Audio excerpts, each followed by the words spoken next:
La raison d'être va être la boussole.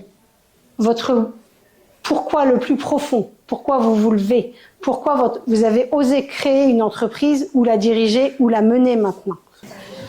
Messieurs, dames, bonjour, bienvenue à la Cité du Vin, vous m'entendez? Oui. Donc après l'introduction sur la raison d'être, nous allons cette fois-ci plonger au plus profond. On vous a parlé réglementation, projection, prospective.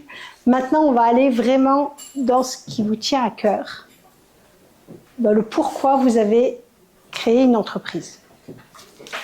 Donc pour ça, nous avons Franck ici présent. Bonjour. Donc, si tu peux dire 2-3 mots.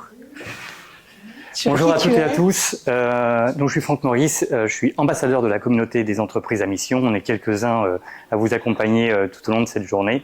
Et accessoirement aussi, j'ai une société qui s'appelle Sculpture et qui accompagne les entreprises à devenir société à mission. Et donc on est là en effet pour parler de la raison d'être avec Sandra aussi qui nous accompagne. Bonjour, donc moi je suis Sandra Latour, vous pouvez communiquer avec moi sur LinkedIn pour voir mon profil. Je suis dans cet atelier parce que j'appartiens à la communauté épisthémique management spirituel à l'université Panthéon-Assas où je travaille avec Catherine Bonnet-Fourboul et Éric Gauthier. Éric Gauthier qui a fait sa thèse sur la notion de raison d'être, qui a mis en évidence toutes les dimensions de singularité au sein des raisons d'être. Voilà.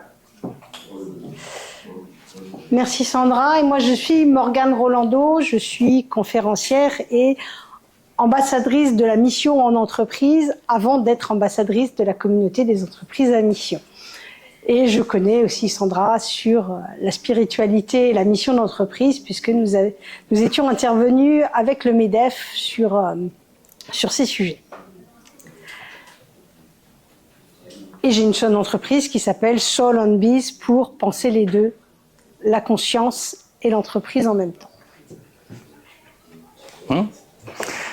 Alors, pour vous parler de raison d'être, on s'est dit qu'il n'y avait peut-être pas mieux que de commencer par regarder quelques raisons d'être ensemble pour les analyser et voir comment elles sont faites, comment elles ont été rédigées, quels mots avaient été choisis. Et finalement, est-ce qu'elles étaient inspirantes pour vous ou est-ce qu'elles étaient inspirantes uniquement pour celles et ceux qui l'avaient rédigées et faite? On en a pris 3. C'est assez rapide, vous le comprendrez aisément, on n'a qu'une heure entre nous. Et on va commencer directement par celle de Food Cherry. Food Cherry, c'est une société qui a été créée en 2015, qui fait de la food tech, autrement dit, qui confectionne, livre de l'alimentation, on va dire, enfin des plats préparés aux entreprises et aussi maintenant pour les télétravailleurs directement chez eux. C'est une entreprise extrêmement engagée. Si vous avez la curiosité d'aller voir sur leur site internet, vous allez découvrir une société avec un ton, avec une fraîcheur dans la façon de parler. Et on va voir si tout ça ressort dans leur raison d'être. Je me permets une petite lecture. Parce que nous faisons le constat que nos modes d'alimentation actuels peuvent s'avérer délétères pour l'humain et pour la planète, en tant que restaurateurs engagés, nous souhaitons contribuer à un modèle alimentaire vertueux. Pour cela, notre mission est de concevoir, cuisiner et livrer des repas savoureux, sains et durables. Alors les questions qu'on se pose finalement quand on lit une raison d'être, c'est est-ce que déjà on comprend ce qu'ils font? Est-ce qu'on comprend leur métier? Oui, je vois des hochements de tête, plutôt oui. Ouais, plutôt oui. En effet. Est-ce qu'on sent une ambition dans cette raison d'être? Quand on parle d'ambition, on va se dire, est-ce que ça nous pousse au changement? Plutôt oui. Ouais, plutôt oui. D'accord. Elle est intéressante celle-ci parce que son articulation se fait en 2 temps, voire presque 3 temps. Elle est un peu longue par rapport à des raisons d'être plus conventionnelles. Mais on part ici d'un manifesto qui dit que l'alimentation peut s'avérer délétère. Employer ce terme dans une raison d'être, je pense qu'ils ont dû peser le pour et le contre pendant quelques semaines, voire davantage. Parce que dans ce manifesto, ils évoquent leurs convictions profondes et nous expliquent la raison même de leur action derrière. Alors on voit qu'il y a une sorte de dissonance entre une sorte de manifesto très engagé sur la première partie et derrière, la dernière phrase, pour cela notre mission est de concevoir, cuisiner. Là on est dans quelque chose de plus business finalement. On est un peu moins engagé, on reconnaît moins leur tonalité.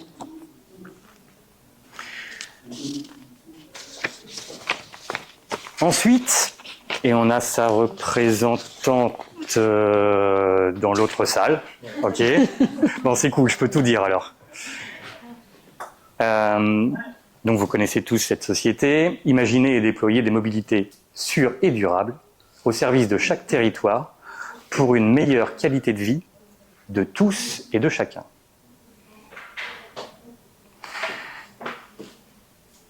Alors, première chose, elle est ultra claire, ultra lisible, et on la comprend tous aisément. Aucun problème.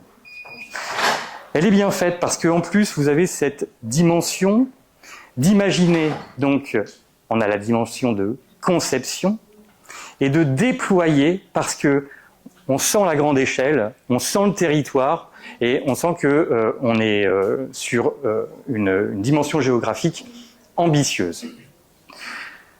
Sur le mot durable, comme Laurence est dans l'autre salle, je peux le dire, je suis pas très fan du durable, mais c'est pas bien grave.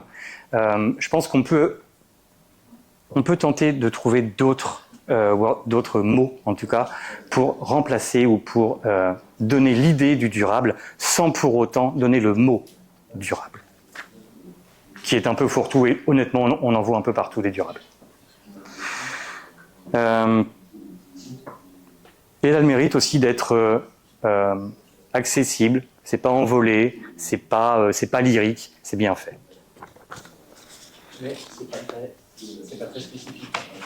Alors, elle est spécifique sur la mobilité. Est-ce que ça pourrait, à quel autre type d'entreprise ça pourrait s'attribuer?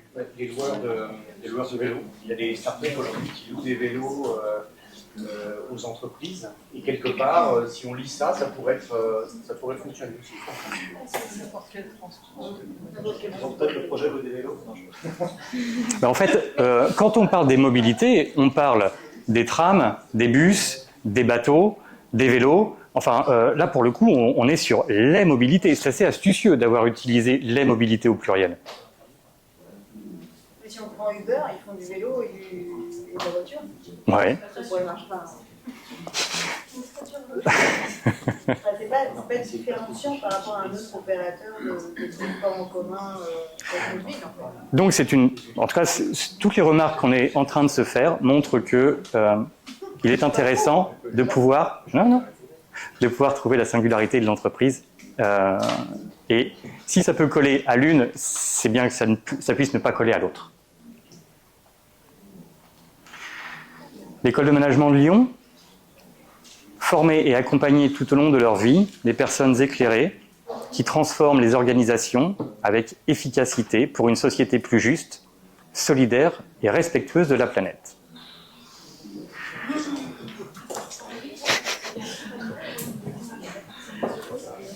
Bon, c'est bien, ça réagit en tout cas. Ok, quelle école n'aimerait pas avoir cette raison d'être? Finalement, ça sert à ça quand même, hein, une école. On a ici la troisième école après l'école de management de Grenoble et la Business School de Toulouse, la troisième école à devenir société à mission en se dotant d'une raison d'être. Quand on lit ça, il faut bien voir qu'on a une équipe de professeurs, une équipe universitaire, qui va quand même devoir réussir à repasser l'ensemble de ses cours à l'aune de cette raison d'être. Je pense qu'en interne, ça doit être un vrai projet d'entreprise, quand même. On parle de personnes éclairées, c'est bien, éclairées par les études ou éclairées par l'EM Lyon? Pour l'instant, ce n'est pas encore très clair. On est dans une école de commerce, on a quand même le mot efficacité qui apparaît. Ça, c'est assez logique. Mais quand même, là on n'est que sur une raison d'être, et d'ailleurs on n'a pas le temps malheureusement d'aller sur les objectifs statutaires qui en découlent. Mais derrière, bien entendu, ils ont ajouté des modules dans leur formation qui vient accompagner les élèves pour les éclairer sur des modules de société plus justes, respectueuses de la planète et solidaires. Bien, ne prenons... Enfin, ce qu'il faut bien comprendre quand même quand on parle de raison d'être, c'est qu'on ne décrit pas un existant. On se projette dans une ambition à moyen et long terme.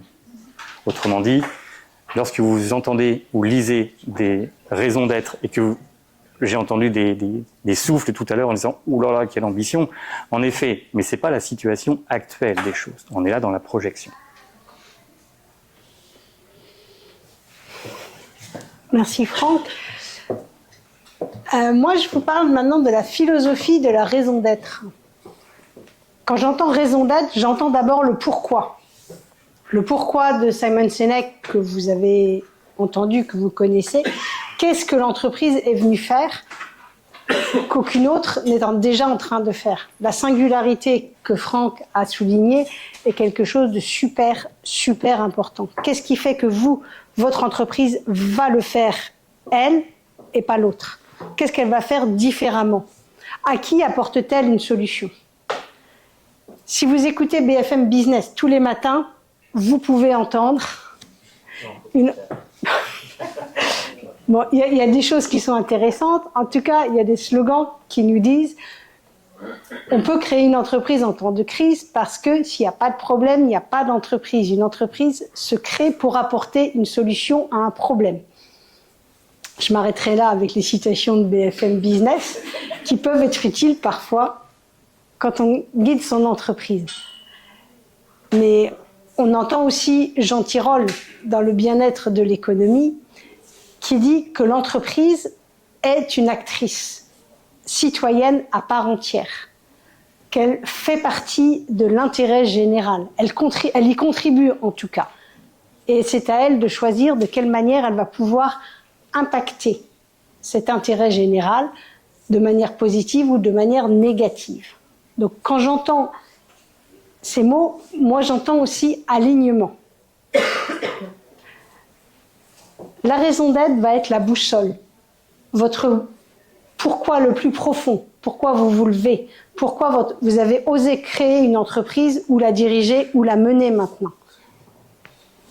Et c'est l'alignement avec d'abord ses clients, à qui on apporte une solution, avec ses parties prenantes internes, ses actionnaires, ses employés, qui va faire qu'elle aura un rayonnement positif ou non sur l'intérêt général. C'est à vous de marquer dans votre boussole si l'intérêt général en fait partie ou n'en fait pas partie. Et c'est ce qu'on vient de voir avec des raisons d'être qui peuvent être très spécifiques ou d'autres qui peuvent être beaucoup plus bateaux ou qu'on ne sait pas où elles nous mènent. Quel impact cela va avoir déjà sur nos clients, sur nos parties prenantes et beaucoup plus sur l'intérêt général. Donc pour moi, c'est tout ça, la raison d'être. Pourquoi est-ce qu'on se dote de cette boussole, de ce compas pour nous guider? C'est aussi pour avoir une matière durable. Alors, je vais reprendre mes exemples de BFM Business qui sont les yeux rivés sur le cours de bourse au trimestre. Moi, j'ai été salariée dans des grandes structures où effectivement, on a les yeux rivés sur le court terme. On en oublie parfois pourquoi on est là, pourquoi on amène la solution. Donc, cette boussole, c'est ce qu'elle est en train de vous rappeler.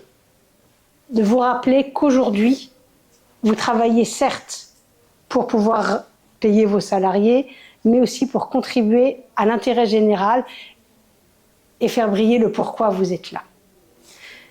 Et comme c'est un atelier, en fait, nos mots sont intéressants, mais ce qu'on va faire, c'est surtout vous faire travailler vous.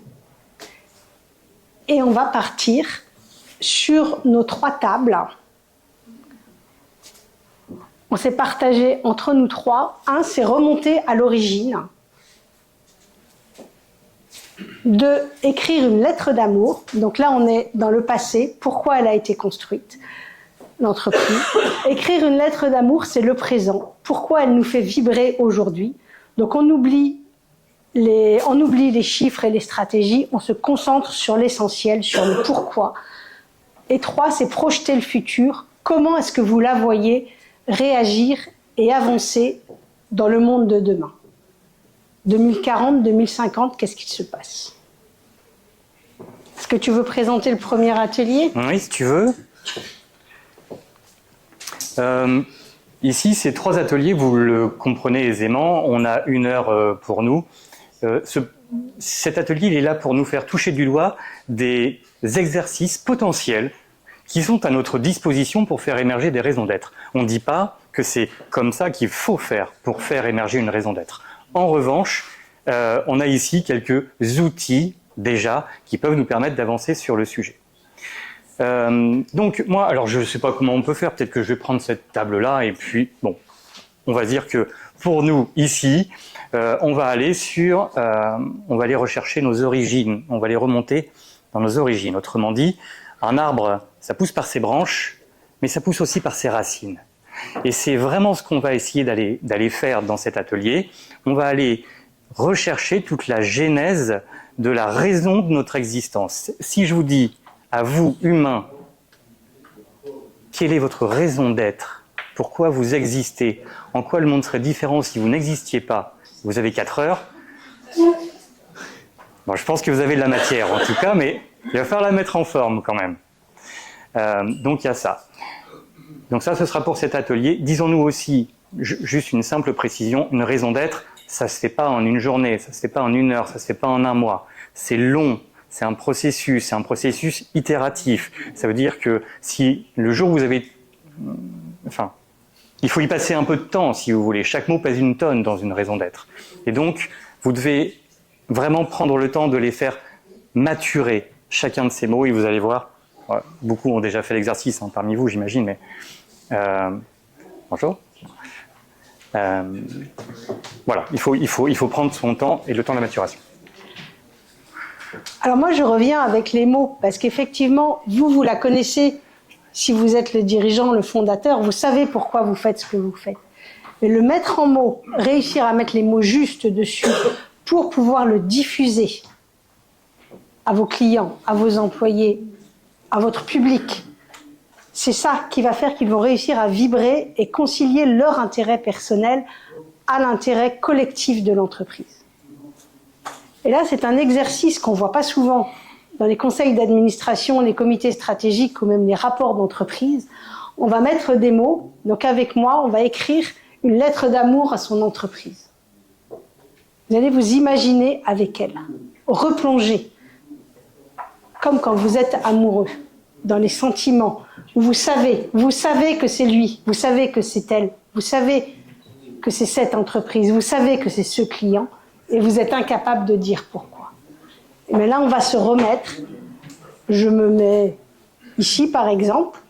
Donc, vous allez pouvoir choisir l'atelier avec lequel vous vibrez le plus, mais lui dire, en la considérant, en faisant un petit pas de recul, tous les mots que vous avez envie de lui dire qui font que vous vibrez avec elle et que vous allez continuer à vibrer encore longtemps avec elle. Et maintenant, je laisse Sandra pour le 3e atelier. Alors, pour mon atelier, il faut jeter le futur. En fait, l'idée, c'est d'aller chercher ce que c'est qu'une singularité, ou des singularités. Si votre raison d'être, elle fonctionne pour votre concurrence, c'est que vous n'avez pas été assez creusé dans cette notion de singularité. Et pour essayer de la trouver, alors évidemment, il y a les 2 premiers ateliers qui participent, mais le 3e, projeter le futur, c'est essayer de se désencombrer de tout ce qui fait le quotidien, de tout ce qui fait votre contexte, de toutes les actions que vous faites en termes de responsabilité dans votre contexte. Ça, il faut essayer d'évacuer pour aller chercher l'esprit de votre singularité. Votre singularité qui va fonctionner au-delà de votre contexte. Et donc, le meilleur moyen de l'interroger, c'est d'aller interroger le futur. Dans 30 ans, votre contexte aura changé, mais vous, quel est l'esprit de votre singularité qui pourra encore s'exprimer? Ceci nous aide à venir mettre de la consistance à la notion de raison d'être. Donc voilà ce que je vous propose moi dans cet atelier.